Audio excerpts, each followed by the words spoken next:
In this video, we'll be taking a look at 4 NBA games happening on January 22nd, 2026, and providing you with free team picks and total picks for each one of those games, so 8 picks in total. Welcome back to Cash Out Sports. Let's dive right into it. Oh, and don't forget to subscribe and to click the bell icon to get notified as soon as these videos get released, so that you have more time to plan out your bets as we provide these videos on a daily basis. I can guarantee that you'll have all the important information that you'll need on these 4 NBA games after fully watching this video.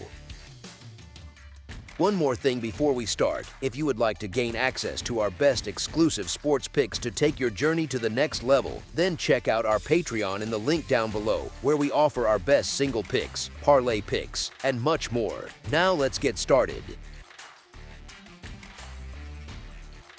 Chicago Bulls versus Minnesota Timberwolves. The Chicago Bulls head up to the Target Center on Thursday night to take on the Minnesota Timberwolves, and this one has a bit of emotional baggage on both sides.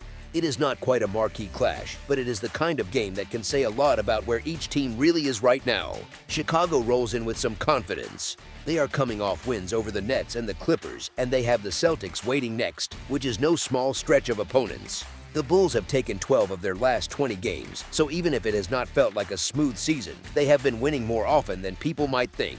They just have not been able to stretch that into a long, clean run yet, which can make them feel a bit unpredictable. Minnesota is moving in the opposite direction at the moment. They drop games to the Spurs and the Jazz, and they get the Warriors next. The Timberwolves have lost 3 straight, and that skid stings even more because expectations for them have been higher this year. Losing to teams they are supposed to handle comfortably always leaves a weird taste. Injuries set the stage a little. The Bulls are still without Zach Collins, and they have Patrick Williams and Josh Giddey both listed as questionable, which could swing their rotation either way if those guys are cleared. On the Timberwolves side, Terrence Shannon Jr. is out again, but overall they are close to full strength. Chicago has not enjoyed a long stretch where everyone is available, but they will feel good after that big upset win over the Clippers. Getting Giddey back would be a major lift, especially for their playmaking and general offensive flow. Minnesota, for their part, comes into this one after one of their worst losses of the season.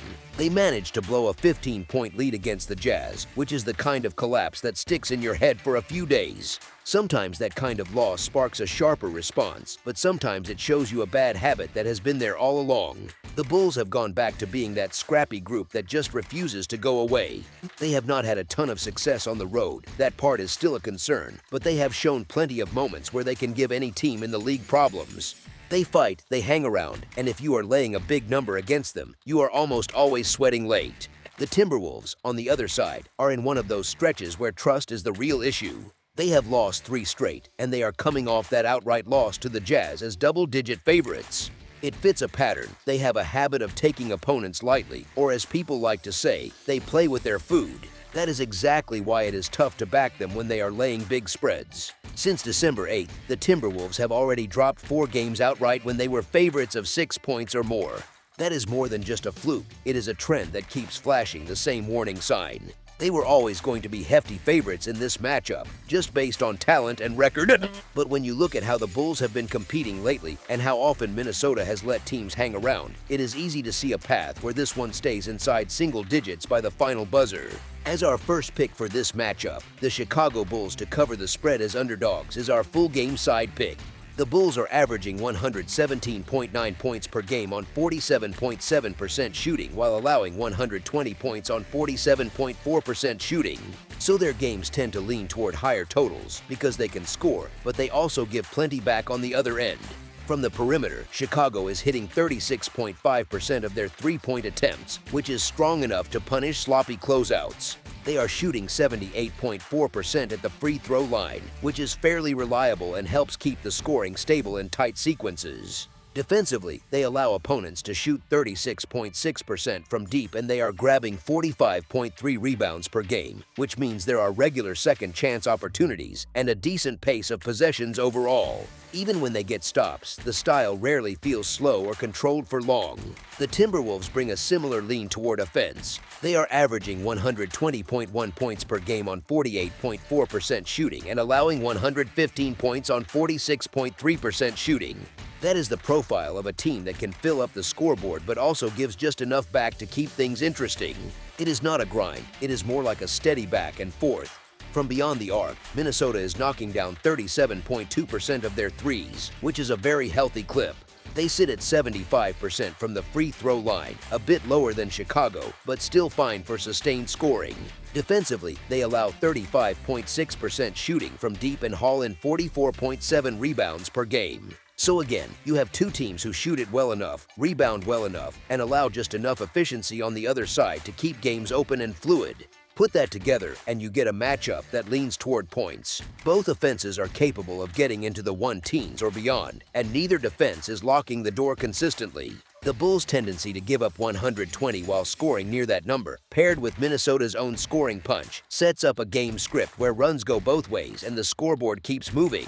Even if there are a few cold spells, the general shape still leans toward a higher total rather than a low-scoring battle. As our second pick for this matchup, over the projected total is our full game total pick. San Antonio Spurs versus Utah Jazz. The San Antonio Spurs and Utah Jazz square off on Thursday in NBA action at the Delta Center. It is one of those matchups where recent form, injuries, and style all quietly tug the same direction. San Antonio comes in off a little mixed patch. They just beat the Jazz, then took a loss to the Rockets, and they have the Pelicans on deck next. The Spurs have split their last 14 games, so they have been trading punches rather than stringing together a long streak. Utah's story has been rougher. They lost to these same Spurs, bounced back with a win over the Timberwolves, and now they look ahead to the Heat. Even with that win over Minnesota, the Jazz have dropped 10 of their last 13 games, which wears on confidence and patience alike. Injuries lean into the narrative. The Spurs are still without Devin Vassell, and they are watching Luke Kornet as questionable for this one. On the Jazz side, Lauri Markkanen and Georges Niang remain out, while Keontae George and Brice Sensabaugh are both questionable, which throws a bit of fog over their rotation. That is why this is one of those games where you really do want to see final lineups before tip, especially with the Jazz dealing with so much uncertainty. Even with that injury cloud, San Antonio walks into this meeting as the clear favorite. They took the last matchup between these teams by 123-110 back on January 19th. And that kind of win usually sticks in the back of everyone's mind. The spread is big for a reason, and for once it is backed by something deeper than just names on the jerseys. Utah's defense without its main interior anchors tends to fold in familiar ways. They give up easy rim pressure, they struggle to finish possessions with rebounds, and they cannot reliably halt momentum once a run starts. That specific weakness lines up almost perfectly with what San Antonio is built to do. The Spurs are built to turn those cracks into full-on avalanches. They can score in multiple ways, and their efficiency lets them flip live ball mistakes into instant points the other way. Against a thin Jazz group that already has defensive problems, that is a serious edge. Utah's identity leans heavily toward offense, yet their biggest danger is a bad window where everything frays at once. A few turnovers, some missed threes, then leakouts and transition buckets conceded in bunches. That kind of stretch is very much on the table here. This matchup is really about Utah's inability to mute the kind of scoring run San Antonio generates and the glaring soft spots Utah shows on both ends of the floor. If those patterns show up again, the gap on the scoreboard can get out of hand fast. As our first pick for this matchup, the San Antonio Spurs to win and cover the spread as favorites is our full game side pick. The San Antonio Spurs are averaging 117.7 points on 47.2% shooting and allowing 112.7 points on 45.9% shooting.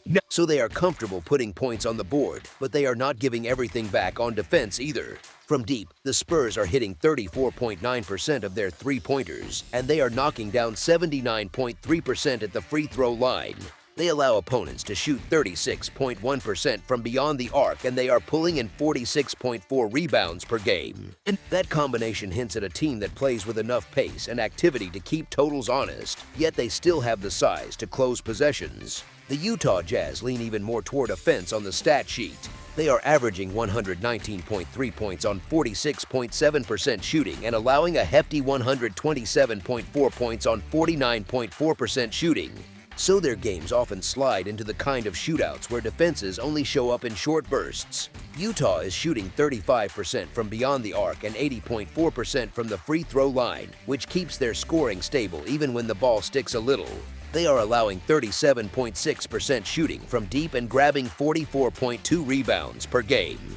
Those defensive numbers in particular, the high percentage from 3 and the points allowed, are exactly why their totals so often flirt with big numbers. Here is the twist, though.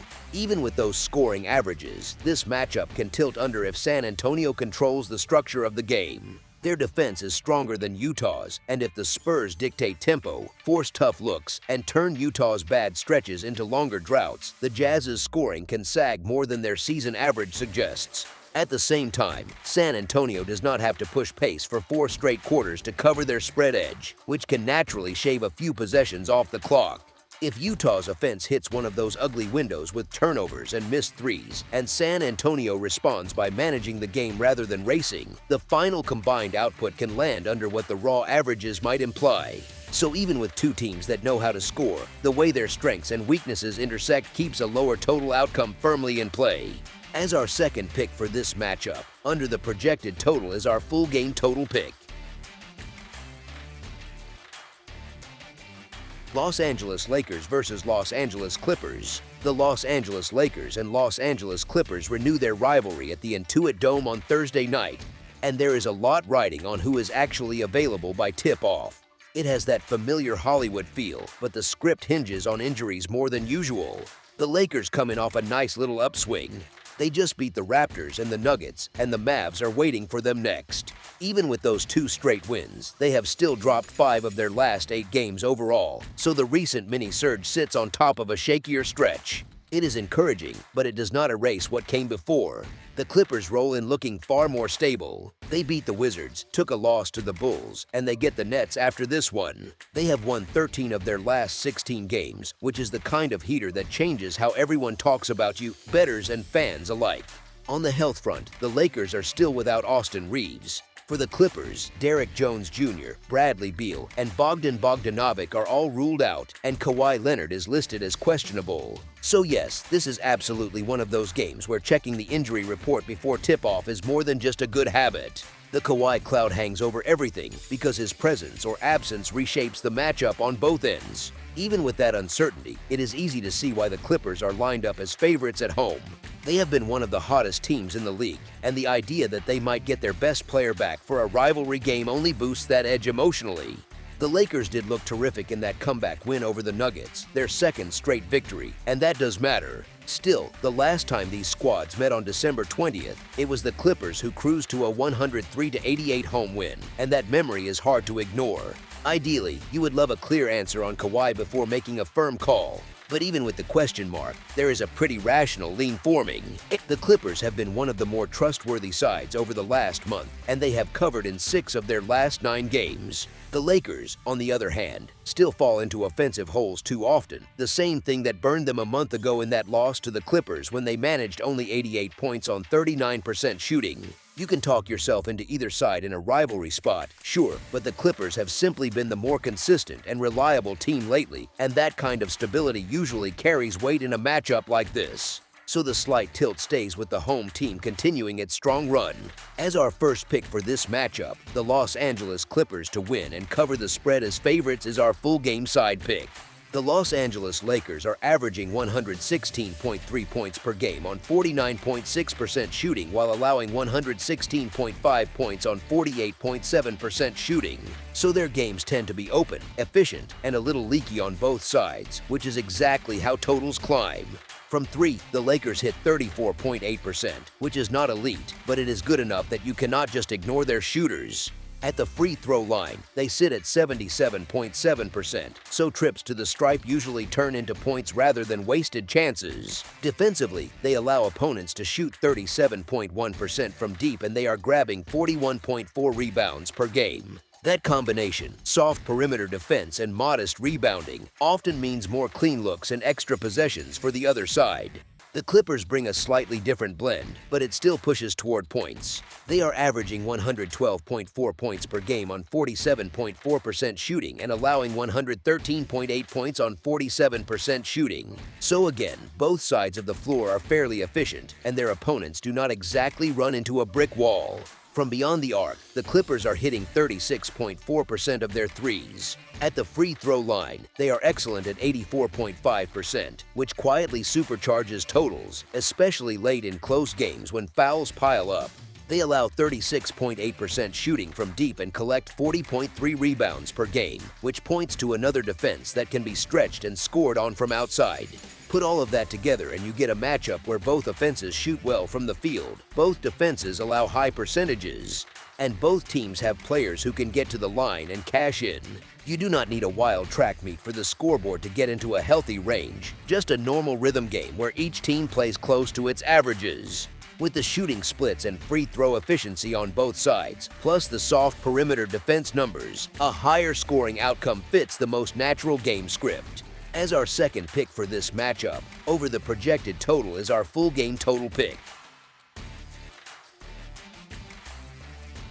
Miami Heat versus Portland Trail Blazers. The Miami Heat and Portland Trail Blazers square off at the Moda Center on Thursday, and this one has that sneaky both teams think they should win this kind of feel to it. There is momentum on one side, frustration and flashes of promise on the other. Miami comes in on a bit of a roller coaster. They lost to the Warriors, bounced back to beat the Kings, and have the Jazz waiting after this stop. The Heat have dropped 5 of their last 8 games, so as good as Tuesday's win looked, the bigger picture still feels uneven.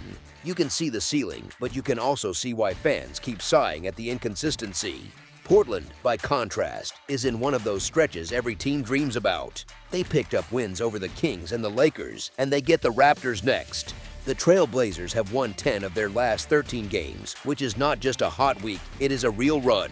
When a team plays with that kind of confidence, you can almost feel it in how they move the ball and attack early in games. The injury reports, as usual, throw a little fog over everything. The Heat have ruled out Tyler Herro again, and they are monitoring Kel'el Ware, who is listed as questionable. That keeps their rotation a bit thinner on the scoring and spacing side. Portland is keeping an eye on Robert Williams III, Jerami Grant, and Drew Holiday, all of whom are questionable, which is a lot of maybes for a team already used to juggling lineups. It is not exactly relaxing for a coach when half the board is labeled game time decision. Even with the bumps, Miami has shown they can still explode offensively when things click. They looked excellent in that big win on Tuesday, and they already beat the Trail Blazers 136-131 in their last meeting back on November 8th. So they know they can score on this defense, and that memory does not just disappear overnight. However, it is Portland that walks into this contest as the definitively hotter team. They are well rested after not playing since Sunday, which gives them a bit of extra energy at home. They are also in that everything is working even though half the roster is taped together phase, which tends to make a group feisty and resilient. The Trail Blazers are on a proper heater right now, sitting at 8-2 straight up and against the spread in their last 10 games. They are doing all of this with what feels like a receipt-length injury list most nights, which says a lot about their depth, togetherness, and coaching. The catch is that the injury report here is even longer than normal, with so many key names sitting in the questionable column on top of those already out. There really is only so much strain you can put on a roster before it starts to show. On the Heat side, they have won 2 of their last 3 and reminded everyone that the explosive versions of their offense are still very much alive. The challenge is not whether they can reach that level in spurts, it is whether they can live there often enough to control a game from start to finish. Right now, that still feels hit or miss. Even factoring in those concerns, Portland has been one of the form teams in the league lately. Their confidence at home, their current run of results, and the way they have been responding to adversity all point in one direction. In this spot, it makes sense to ride the wave and assume they can find just enough rotation stability to push through again on their own floor. As our first pick for this matchup, the Portland Trail Blazers to win and cover the spread as favorites is our full game side pick. The numbers for both teams lean toward offense, but they also hint at a game that does not have to become a track meet. The Miami Heat are averaging 119.3 points on 46.5% shooting, while allowing 118.3 points on 46.2% shooting. So their games often feature decent scoring and solid efficiency, but the margins are not wildly out of control. They are shooting 36.7% from beyond the arc, which is a strong enough rate to punish lazy closeouts, and they are at 79% from the free throw line, so they cash in on most of their trips. They hold opponents to 34.9% from deep and grab 45.7 rebounds per game, which quietly matters for a total because cleaning the glass limits second chance points and helps prevent scorelines from spiraling. Portland's numbers tell a similar story with a slightly different flavor. The Trail Blazers are averaging 116.3 points on 45% shooting and allowing 118.2 points on 47.2% shooting. That setup suggests games that are competitive and somewhat open, but not automatic run and gun chaos. From 3, they are hitting 33.8%, which is serviceable but not scorching, and they are at 77.9% from the free throw line. They allow 35.3% shooting from deep and pull down 45.2 rebounds per game, so like Miami, they concede some efficiency while still competing on the glass. When you put those profiles together, you get two teams that can both score, but whose efficiency hovers just enough below elite that a normal shooting night can keep things under a lofty number. Miami's three-point defense and rebounding can slow down those extra Blazers possessions that usually push scores higher. Portland's own shooting, while good enough to win games, does not guarantee the kind of blistering accuracy needed to smash a larger total. Add in the injury clouds and the reality that rotations might be patched together, and it becomes easier to imagine stretches where rhythm disappears for both sides. A few empty trips here, a cold couple of minutes there, and suddenly the pace of scoring feels much more controlled than the raw averages suggest. So while the box scores on the season show plenty of points, the specific mix in this matchup leans more toward a result where the total lands on the quieter side rather than turning into a full offensive showcase. As our second pick for this matchup, under the projected total is our full game total pick. That's all for now, so if you have any other games you would like reviewed, then leave a comment down below with the game you would like analyzed, subscribe to our channel, leave a like on this video, and we'll get to it as soon as we possibly can. We would also love to hear your opinion on the picks presented to you in this video, whether you agree or disagree with them, so leave a comment down below and do let us know.